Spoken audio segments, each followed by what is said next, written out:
Avatar: The Last Airbender is my favorite show. It's the best show. It gets better every time.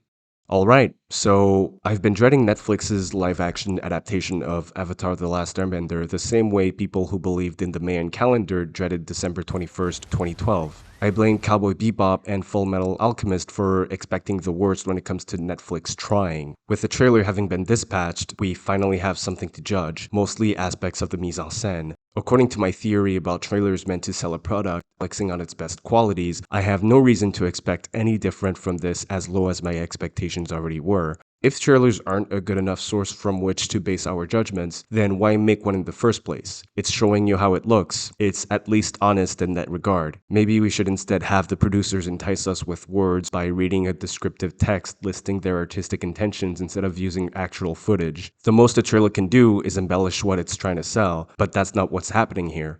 At least, not to my eyes. I'd go as far as saying that it looks even worse than what we got 13 years ago. There will be no joy in putting this blasphemous take on YouTube.com to sincerely express feeling that M. Night's adaptation, often referred as the worst thing to happen in animation to live-action adaptation history, looked better than this apparently more accurate take, and I'm strictly only talking about the looks. When it comes to live-action adaptations, I tend to appreciate things being grounded in a certain level of reality. It's more for a thing to look believable rather than realistic. Those are not the same. Fighting crime in a skin-tight suit might be the stupidest thing you could ever do, but skilled artists such as Michael Wilkinson can craft a costume that can basically persuade you into accepting the idea in practice. A total giveaway that a show or a film will be devoid of any artistic ambition is total faithfulness towards the source material, basically copying a look even if the reference was meant to be stripped down for underpaid artists to animate over and over. Cartoon designs need to be simple yet evocative, and trying to just copy that in live action will result in something akin to expensive cosplay. No disrespect to cosplayers. It's easy to make something look faithful to its cartoon form, but doing so isn't likely going to result in something that looks as if it exists in its own world with its own story to tell, but rather a prop trapped between where it should reside and our world, tethered to the prioritized aim of recognition over practicality or authenticity. That's the trailer in a nutshell. It's all about familiarity, ensuring that fans and even non-fans recognize the imagery, sacrificing any potential artistic ambition or appeal. Adaptation, to me, implies some sort of change for something to better work under a different medium. But if I'm to base my judgment on the costumes, I can safely say that I don't see any of that happening here. It's copying imagery you recognize, and that, to me, is a red flag, as it might hint at the same issues seeping into other aspects of the show. This isn't adapting, it's copying, and when you copy something instead of changing it according to new conditions, it tends to mean that you didn't really get it, but I could be wrong.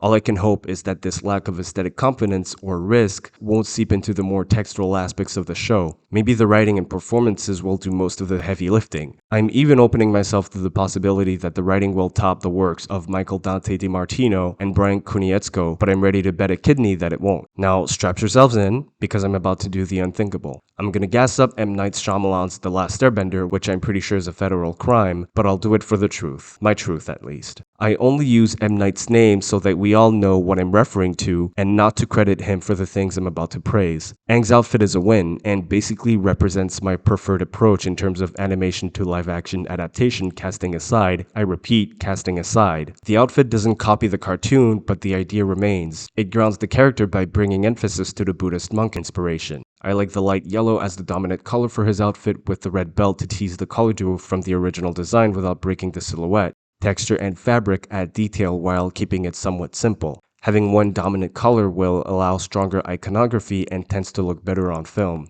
Most characters with iconic designs can often be stripped down to a silhouette and a single color. Star Wars basically took that notion and just ran with it. I'm also just noticing how the flaps on his cloak basically mimic the red top parts of his original design. Despite having a totally different garment underneath, homage is still paid. The costume designers had their cake and ate it too. Am I saying that I'm more competent than whoever they hired to make this happen? I'm not gonna say yes, but I'll be honest about what I like best and why. I like how his yellow silhouette pops out against the blues of the sets of the Northern Water Tribe. Kudos to the enormous amounts of practical sets built here. Credit to all the hard workers who brought it to life. Getting glimpses of those environments in the trailers sure fooled me into having a good feeling about this. And then there's the tattoo, often agreed as the most well-adapted thing out of all this. I don't think this decision could ever be topped, and whoever came up with it deserves a castle. Every time I look at it, I pantomime holding a cigarette, dwelling on the fact that this beautiful work of art is wasted on this trash fire script amongst many other qualities. Risks were taken in the visual departments to great effect. On the other hand, Netflix's adaptation looks like it's trying a bit too hard to get validation from an existing crowd instead of appearing as a real world of its own, something which honestly 2010 succeeds at parts. So Netflix seems to copy the aesthetic of its source material, looking cheap as a result, whereas Shyamalan had the same approach towards the plot, trying to cram highlights of 26 episodes in a 2-hour feature. 1 hour and 43 minutes, drying out any story beat of its original weight. Man thought it was a race. He wasted no time. He's like the anti-Scorsese. At least his movie was competently shot on the most part. Renowned cinematographer Andrew Lesnie from the Lord of the Rings franchise did his job.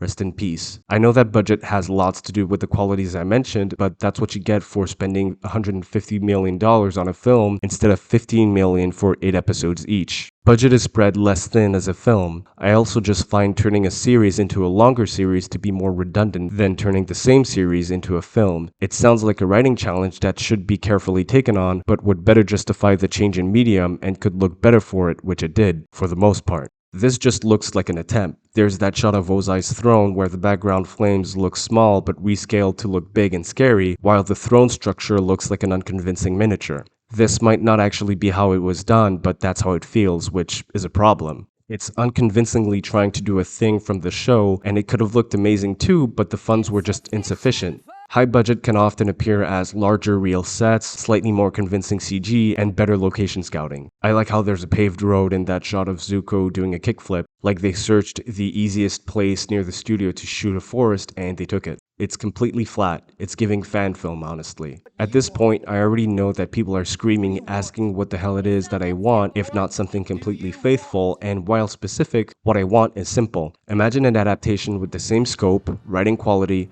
tonal versatility, musical potency, and aesthetic authenticity as Lord of the Rings. I don't think that's too much to ask from studios that hold the capital and talent to manifest it. I think that's what this show, the best show, deserves, and the closest we had was released back in 2010 or in the better parts of Shang-Chi. And we were so close, or maybe not since Shyamalan was on the director's chair. Action! The costume designers understood the assignment, so did the production designers, and the composer, God bless James Newton Howard, improving everything he scores. The cinematographer understood the assignment, most of it. Turns out that everyone was taking the material seriously but M. Night. If he did, he would have realized that he had the next Star Wars on his hands. What we got instead was some competition for bad live-action adaptations, Dragon Ball Evolution being the king of the mountain. Tragic. I get no pleasure in this unless I manage to find others who somehow feel the same, but I know that I'd be a happier person if I could just enjoy this just as much as the rest, but unfortunately, snatching music from the original show can't fool me as powerful a tool as it is. Studios understood that all you need to do to get people on board is pull out tracks from the good old days for instant nostalgia points. It's like a curse only broken by the realization that studios don't care about the things you love. It's more about that quick buck than paying justice to your precious IP. Remember, kids, it's not important if it's of high quality, only if it makes money. How is it that we're basically allowing Netflix to do what Disney's been criticized for doing but worse? I wish I could just look at this and be happy, but I'm anything but. I get it, we were hurt in the past and we want to redo, but don't be fooled by a different coat of paint. You're allowed to ask for better from studios who can theoretically make it look right. The most I can do is maybe make people understand why I think one thing looks worse than the other, to see things through my eyes. I will not be watching, not because I'm a special little snowflake, but because I'd rather watch the original series for 120th time instead, or The Dragon Prince. I'm guaranteed that both would be a shorter and more pleasant experience than whatever was just advertised. Well, that was embarrassing, to defend this thing that happened prior, to be this guy's lawyer. If I was sent back in 2010 with this script on hand, I'd be deemed a witch. Saying that M. Night Shyamalan did a thing better sounds like something that could have me sent to Lake Laogai, but I don't care. All in all, this show just looks like it's cosplaying as another show, and that might be its downfall. If I'm right, I'll be able to share my expected disdain of it with the rest of the bunch. Better to be sad as a group than sad and alone. And if I'm wrong, I'll lose a kidney for a good cause. Though, whenever I express expectations with a high level of certainty, the universe would have this funny tendency to throw me a curveball, for better or for worse. So, if this show ends up being a masterpiece, you'll know who to thank. With that on record, see you in February. Take me away.